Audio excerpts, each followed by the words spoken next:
Kan ada dua cerita. Allah itu nganggur-nganggur pada suatu hari, ngomong sama Jibril, Bril, kayak ono cah loro ning neraka kayak kon rene, cah loro sing kae, saya harus sing kae. Kon rene. Wah, Jibril sing pundi? Kae sing kono kae karo sing kono. Kowe diceluk wong loro terus ngadep Gusti Allah. Kowe ngopo kok mlebu neraka le? Kata Allah. Terus orang itu jawab, ya Allah, saya mohon ampun, selama hidup saya belum pernah berbuat baik. Selalu jelek kelakuan saya. Ngono ya pancen nek ngono wis pantes kuwi ning neraka. Nek kowe piye le? Ngapa kowe neraka? Wah, kula niku umur kula dawa. Luwih 90 ya Allah. Ning kula niku mboten tahu pisan-pisan taaten jenengan mboten tahu kula. Blas mboten tahu ngono kuwi. Oh, dadi kowe ora tahu taat karo aku. Ah, nggih pisan mboten. Nah ngono ya. Wis kono bali. Allah kan mangkel akhire bali. Nah, wong loro ki reaksinya terhadap perintah bali, pulang kuwi berbeda. Sing siji sifat kuping, wah melayu disentak Gusti Allah melayu, sing siji melayu ning gojag-gajik nolah-noleh ngene. Gusti Allah, ada dua fenomena ini. Ngono ta. Bali rene meneh terus dipanggil lagi, ada dua opsi ini. Kowe ngapa kok melayu sifat kuping? Kula ampun matur, kula niki selama hidup mboten tahu berbuat baik. Lah niki tiba-tiba jenengan perintah kon bali langsung melayu, lumayan ini saya berbuat baik sekali ini.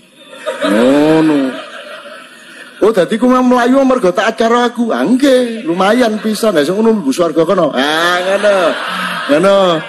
Terus sijine meneh, lah kowe ngapa kok gojag-gajeg nolah-noleh ngiwonengen. Lho kula niki ngeten lho, kula lak mboten tahu taat kalian jenengan. Kula niki karep kula nggih melayu sifat kuping niku kula mikir, aku dikon bali nang ndi maksude. Pancen aku sekon neraka ning apa ya Gusti Allah sing Maha Baik kuwi ngongkon aku bali nang neraka. Ah mestine ya ora. Dadi kula niku bingung. Iki kon bali nang swarga apa neraka ya bingung. Dadi kula gojag-gajeg. Kula niki bersangka baik kalian jenengan gitu kate. Oh, terus Allah, oh kowe iki gojag-gajeg kuwi mau mergo sangka baik karo aku. Husnudzon. Nggih, kula husnudzon. Wis nek ngono mlebu swarga kono. Karo-karone mlebu swarga. Jadi sekarang fatwa saya jelas malam hari ini, pilihlah salah satu di antara dua. Satu, jangan pernah berbuat baik. Nomor dua, jangan pernah taat kepada Allah. Sehingga nanti Anda masuk neraka terus dipanggil oleh Allah. Nek diceluk. Nek ora modaro. Di akhir Ihya itu ada cerita tentang rojak. Dan ini pasti di luar dugaan sampai. Karena sanad itu cara berpikir itu ya ikut saja. Yaitu ada dua orang ahli neraka dipanggil Allah. Dipanggil Allah dalam keadaan di borgol. Ditanya sama Allah, enak di neraka? Jawabannya pemuda itu ya, wah Gusti ya, di neraka kok enak? Ya jelas gak enak. Ya sudah, kamu kembali lagi ke neraka. Dugaan kita kan pasti anak ini gak mau. Ternyata enggak, dia lari sekenceng-kencengnya menuju neraka. Semangatnya Masya Allah. Makanya ini sekaligus ijazah, kalau disuruh masuk neraka yang apa? Semangat. Oh itu Tuhan akhirnya tanya, loh kamu tak suruh ke neraka kok semangat? Gusti saya ini sudah kapok. Ketika di dunia kalau jenengan nyuruh sholat saya lelet, jenengan menyuruh kebaikan saya lelet. Sebagai bentuk kapok saya, dengan menyuruh saya ke neraka saya semangat supaya saya nurut. Barokahnya semangat menuju neraka. Ya sudah di surga saja. Ya, makanya ini nanti kalau kamu disuruh masuk neraka yang apa? Semangat. Karena kita di dunia itu ada di akhir Ihya. Artinya itu kan di luar dugaan kita. Cara berpikir seperti itu di luar dugaan kita.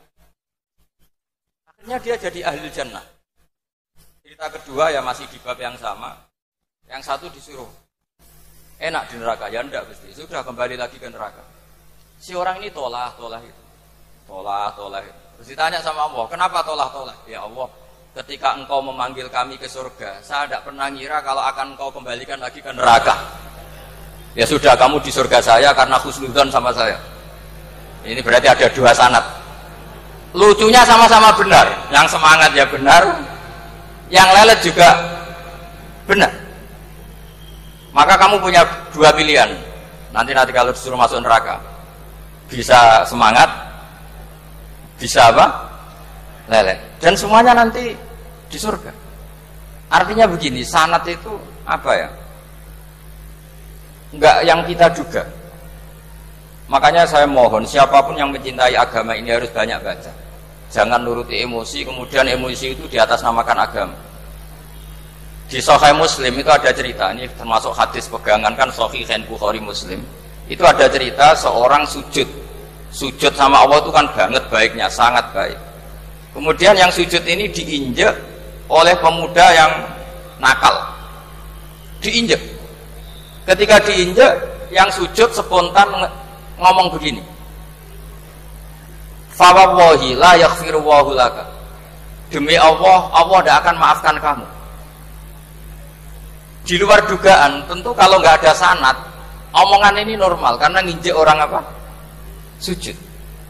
Tapi di luar dugaan, Allah mewahyukan ke Nabi di zaman itu, disuruh bilang sama orang yang sujud itu, Allah ngendikan, "Manggalladzi yata'alla 'alayya alla aghfira li fulan, faqad ghafartu lahu wa ahbattu amalah."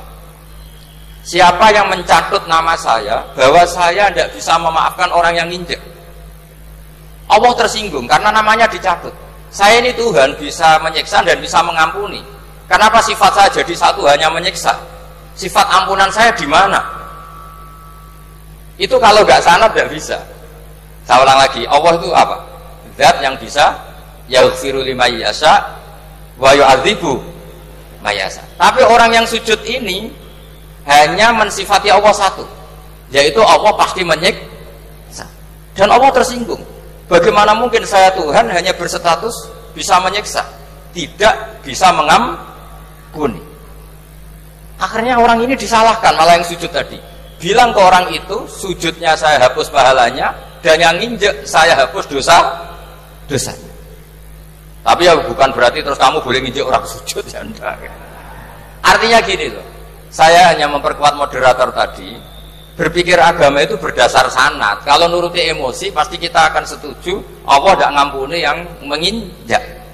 Tapi berdasar sanad, berapa orang yang dulu melukai Nabi, bahkan punya niat membunuh Nabi, akhirnya ditobati oleh Allah Subhanahu wa Ta'ala. Siapa yang nggak tahu cerita Suraqah, orang yang niatnya membunuh Nabi, ditobati Allah. Siapa yang nggak tahu cerita Khalid bin Walid, orang yang punya konsep untuk mengalahkan Nabi di perang Uhud, juga akhirnya masuk Islam dan diampuni Allah. Banyak lagi tokoh kafir yang dulu musuhi Nabi akhirnya ditobati oleh Allah.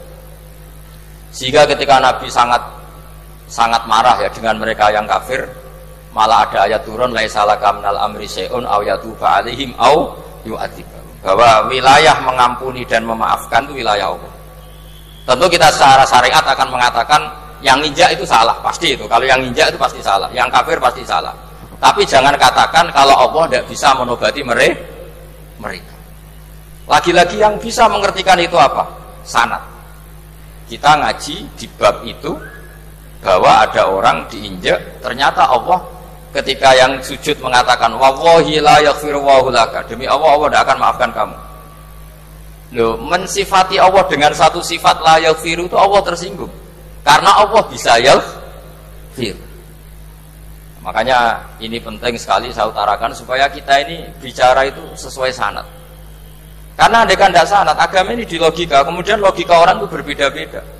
Maka kayak apa kacaunya agama ini? Terus yang ketiga, saya beri sekian contoh.